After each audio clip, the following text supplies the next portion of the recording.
Bayangkan kau dah bayar makan, tapi 3 hari lepas tu tiba-tiba satu restoran viralkan muka kau, konon lari tak bayar. Ini yang Ini jadi wajah-wajahnya yang nggak bayar, wajah-wajah nggak bayar ini. Filarkan, wah ini guys, wah gitu. Jadi restorannya kayak gitu ya mungkin ya. Aneh banget sih guys. CCTV di sini dicek, tapi CCTV di kasir kenapa nggak dicek? Aneh. dekat sekumpulan pelancong Malaysia dekat Jakarta baru-baru ni. Menurut laporan M-Star, kumpulan pelancong Malaysia dituduh makan dekat restoran pagi sore tapi tak bayar bil hampir RM200. Siap sebar gambar CCTV lagi. Masalahnya, diorang memang dah bayar. Diorang siap keluarkan bukti transaksi kad bank dan resit asal.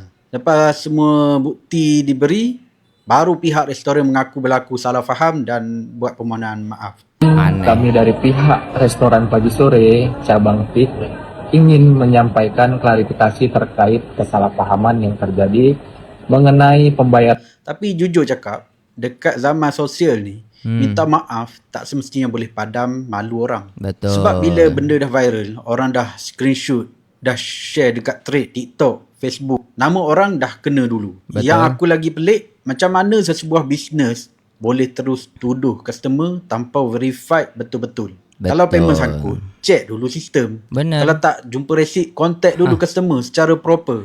Bukan Aneh. terus hebahkan macam penjenayah. Satu Betul. lagi pengajaran penting. Kalau kau travel luar negara, jangan buang resit terus walaupun dah bayar guna kad. Betul. Sebab bila jadi isu macam ni, resit itulah nyawa kau. Dan kadang-kadang bukan sebab kita salah, tapi sebab sistem orang lain buat silap. Apa pandangan korang? Cuba komen.